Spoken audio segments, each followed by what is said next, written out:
Hello बच्चों, welcome back to my channel. कैसे हैं आप सब लोग। इससे पहले मैंने बिजनेस ऑर्गेनाइजेशन व्यवसायिक संगठन का पहला पार्ट अपलोड किया था। अगर आपने वीडियो नहीं देखी है तो उसका लिंक आपको डिस्क्रिप्शन में मिल जाएगा, आप वहाँ से जाकर उस वीडियो को देख सकते हैं। आज की वीडियो में कुछ और इम्पोर्टेंट उसी के आगे से MCQs होंगे। शुरू करने से पहले अगर आपने चैनल को अभी तक सब्सक्राइब नहीं किया है तो जल्दी से जाकर के सब्सक्राइब कर लीजिए और नोटिफिकेशन बेल को भी ज़रूर ऑन कर दीजिएगा और वीडियो को लाइक ज़रूर करिएगा और अपने फ्रेंड्स के साथ शेयर भी करना है। चलिए शुरू करते हैं। पहला क्वेश्चन है, unity of command is violated under. आदेश की एकता का उल्लंघन होता है रेखीय संगठन में, रेखीय तथा स्टाफ संगठन में, क्रियात्मक संगठन में या उपरोक्त में से कोई नहीं। तो सबसे पहले ये समझ लीजिए कि आदेश की एकता क्या होती है। यानी कि जो भी आपको आदेश मिल रहा है, ऑर्डर आ रहा है, वो एक लाइन से एक के बाद एक अधिकारी से दूसरे अधिकारी तक पहुंचता चला जाता है। एक अधिकारी अपने अधीनस्थ अधिकारी को देगा और अधीनस्थ अधिकारी उससे अधीनस्थ अधिकारी को देता है। तो वो हो जाता है आपका एक व्यक्ति को एक ही से ही आदेश मिल रहा है, ना कि एक साथ कई लोगों से आदेश मिल रहा है। तो वो हो जाती है आपकी आदेश की एकता। तो यहाँ पर किसका में आपका उल्लंघन हो जाता है, तो जो क्रियात्मक संगठन होता है उसमें आपका आदेश की एकता का उल्लंघन होता है, क्योंकि जो उसमें कर्मचारी होते हैं वो सिर्फ आदेश को लेते नहीं बल्कि प्रत्यक्ष रूप से जो उनके भी अंडर में आते हैं कर्मचारी, उनको भी आदेश देते हैं। तो यहाँ पर करेक्ट आंसर क्या हो जाएगा आपका ऑप्शन सी। नेक्स्ट क्वेश्चन है, minimum number of members required for registration of A cooperative society is. एक सहकारी समिति के पंजीकरण के लिए सदस्यों की आवश्यक न्यूनतम संख्या कितनी है, 2, 7, 10 या 20। तो यहाँ पर एक सहकारी समिति के पंजीकरण के लिए जो आवश्यक न्यूनतम संख्या यानी कि मिनिमम नंबर्स चाहिए होते हैं आपको मेंबर्स के, वो होता है आपका 10। तो करेक्ट आंसर क्या हो जाएगा आपका ऑप्शन सी। नेक्स्ट क्वेश्चन है आपका, which one of the following is not a principle of business organisation. निम्नलिखित में से कौन सा एक व्यवसायिक संगठन का सिद्धांत नहीं है, उद्देश्य का सिद्धांत, दक्षता का सिद्धांत, विभाजन का सिद्धांत या फिर लाभ का सिद्धांत। तो उद्देश्य तो सबसे इंपॉर्टेंट होता है, बिना उद्देश्य के कोई भी संगठन या कोई भी संस्था बन ही नहीं सकती है। सबसे पहले तो उद्देश्य का ही निर्धारण होता है कि हम क्या करना चाहते हैं। उसके बाद हमारा दक्षता आता है, एफिशिएंसी, कोई कार्य करने में कुशल होंगे तभी हम अच्छा एक संगठन बना पाएंगे। श्रम विभाजन का सिद्धांत ये भी बहुत इंपॉर्टेंट होता है आपका, क्योंकि श्रम विभाजन का मतलब होता है जो व्यक्ति जिस कार्य में दक्ष है उसे हम उस कार्य को करने के लिए दें और अलग अलग टुकड़ों में बांटकर कार्य को करवाएं, तभी आसानी से हम कार्य करवा सकते हैं।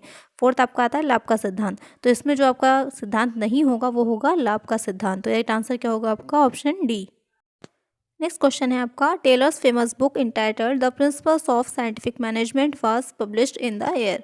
टेलर की जो प्रसिद्ध पुस्तक थी the principle of scientific management किस वर्ष में प्रकाशित हुई थी, 1901, 1911, 1910 या फिर 1920। तो जो आपका प्रिंसिपल ऑफ साइंटिफिक मैनेजमेंट है टेलर की लिखी हुई काफ़ी प्रसिद्ध बुक है। टेलर कौन थे आपके, वैज्ञानिक प्रबंध के जन्मदाता जिन्हें कहा जाता है। तो किस वर्ष में प्रकाशन हुआ था उसका प्रकाशन हुआ था आपका 1911 यानी कि 1911 में। तो एक ऑप्शन क्या हो जाएगा आपका ऑप्शन बी। नेक्स्ट क्वेश्चन है, management by objective MBO was developed by. उद्देश्य द्वारा प्रबंध किसके द्वारा विकसित किया गया था। तो आपने एक सिद्धांत पढ़ा होगा प्रबंध का कि उद्देश्य द्वारा प्रबंध, यानी कि सबसे पहले हम जो है क्या करेंगे, संस्था के उद्देश्य निर्धारित करते हैं और वही उद्देश्य जो होते हैं वो कर्मचारियों के जो भी एम्प्लॉय हैं उनके भी उद्देश्य होने चाहिए। यानी कि इसमें यहाँ पर व्यक्तिगत उद्देश्य नहीं होते, जो एक उद्देश्य निर्धारित किए जाते हैं उन्हीं को ध्यान में रखकर संस्था, संगठन और संगठन के सभी कर्मचारी व्यक्तियों का समूह साथ में कार्य करता है। तो यहाँ पर ये सिद्धांत आपका किसने प्रतिपादित किया था आपका पीटर F. ड्रकर ने। तो करेक्ट आंसर क्या होगा ऑप्शन ए। नेक्स्ट क्वेश्चन है आपका, मैकग्रेगर हैज़ प्रोपाउंडेड। मैकग्रेगर ने प्रतिपादित किया था X theory, Y theory, both X Y या फिर उपयुक्त में से कोई नहीं, नन ऑफ द अबव। तो आपने जो है मोटिवेशन की अभी प्रेरणा की कुछ थ्योरीज पढ़ी होंगी, तो वहाँ पर आपने जैसे मैस्लो की पढ़ी होगी, प्रत्याशा का सिद्धांत है आपकी, जेड थ्योरी है, इसी तरह आपकी एक्स और वाई थ्योरी है। तो आपने वहाँ पे ये चीज़ पढ़ी होगी कि एक्स वाई सिद्धांत जो दिया था वो दिया था मैकग्रेगर ने दिया था, जिसमें इन्होंने क्या बताया था, जो एक्स टाइप के लोग होते हैं वो बहुत आलसी होते हैं और कार्य नहीं करना चाहते, इसलिए उनसे हम बलपूर्वक कार्य कराना पड़ता है।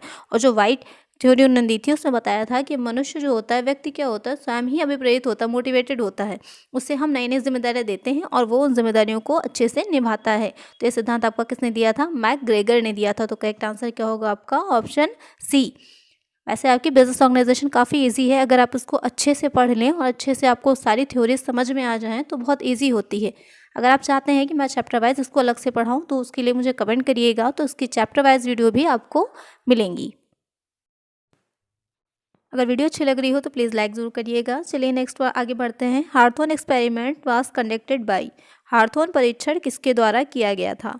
George Elton Mayo, George Elizabeth Mayo, George Eugene Mayo या फिर जॉर्ज मेयो। इस तरह के क्वेश्चंस को स्पेशली देख लीजिएगा कि टेलर का पूरा नाम क्या है या हेनरी फोर्ड का पूरा नाम क्या है। इस तरह के क्वेश्चंस एग्जाम में अक्सर पूछे जाते हैं, जहाँ पर आपका पूरा नाम आपको बताना होता है। आपको नाम तो पता होता है लेकिन फुल नेम नहीं पता होता, तो वहाँ पर कन्फ्यूज़न हो जाती है। जैसे कि यहीं पर आपको पूछा गया कि हार्थोन परीक्षण किसके द्वारा किया गया था और आपको 4 एक ही तरह से नाम दे दिए गए जिसमें आप कन्फ्यूज़ हो। तो यहाँ पर सही आंसर क्या हो जाएगा आपका? George Elton Mayo. इन्होंने अमेरिका में वेस्टर्न इलेक्ट्रिक कंपनी में कुछ प्रयोग किए थे जिसके परीक्षण हार्थोन परीक्षण के नाम से जाने जाते हैं। तो आपका करेक्ट आंसर क्या होगा? Option A. नेक्स्ट क्वेश्चन है आपका, the person who bears a risk to produce goods और services to earn profit is called. वह व्यक्ति जो लाभ अर्जित करने के लिए माल अथवा सेवाओं को उत्पादित करने का जोखिम उठाता है उसे कहते हैं उद्यमी, पेशेवर, व्यापारी या फिर निवेशक। तो जो व्यक्ति जोखिम उठाता है, उत्पादित करता है वस्तुओं को और उससे जोखिम, क्योंकि जब भी कोई बिजनेस स्टार्ट किया जाता है तो आपने देखा होगा कि वहाँ पर रिस्क रहता है। हो सकता है वो बिजनेस चले या ना चले, या आगे बहुत सी अनिश्चितताएं रहती है क्योंकि भविष्य क्या होता है आपका? अनिश्चित होता है।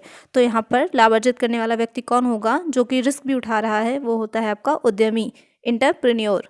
तो यहाँ पर करेक्ट आंसर क्या होगा? Option A. नेक्स्ट क्वेश्चन है आपका, the scope and liability of a sole business is. एकल व्यापार का क्षेत्र एवं दायित्व होता है असीमित एवं सीमित, सीमित एवं सीमित, असीमित एवं असीमित, सीमित एवं असीमित। यहाँ पर आपको ये बताना है कि क्षेत्र कैसा होता है, उसका दायित्व कैसा होता है। क्योंकि एकल व्यापारी है तो उसकी जाहिर सी बात है बहुत कम होती है। अब कई लोग मिलकर एक साथ किसी भी काम को कर रहे हैं, व्यवसाय को कर रहे हैं, तो जाहिर सी बात है उनका क्षेत्र क्या होगा? बड़ा हो जाएगा। लेकिन एक अकेला व्यक्ति अगर कर रहा होगा तो उसका क्षेत्र क्या होगा? वो सीमित हो जाएगा।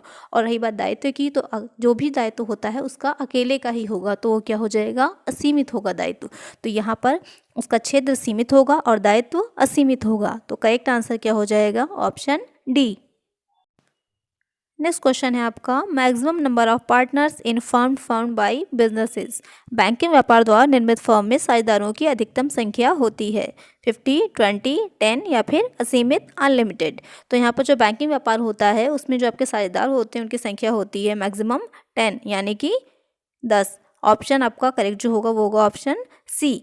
आज के लिए इतना ही, मिलते हैं नेक्स्ट वीडियो में कुछ और नए क्वेश्चंस के साथ। अगर वीडियो अच्छी लगी हो तो प्लीज़ लाइक करिएगा और किसी तरह का कोई भी क्वेश्चन हो तो मुझे कमेंट करिएगा। चैनल पे नए हो तो सब्सक्राइब करिएगा, नोटिफिकेशन बेल को ज़रूर ऑन करिएगा जिससे जो भी मैं वीडियो डालूँ वो आप तक पहुँच सके, और ज़्यादा से ज़्यादा फ्रेंड्स के साथ शेयर करिएगा। Thank you.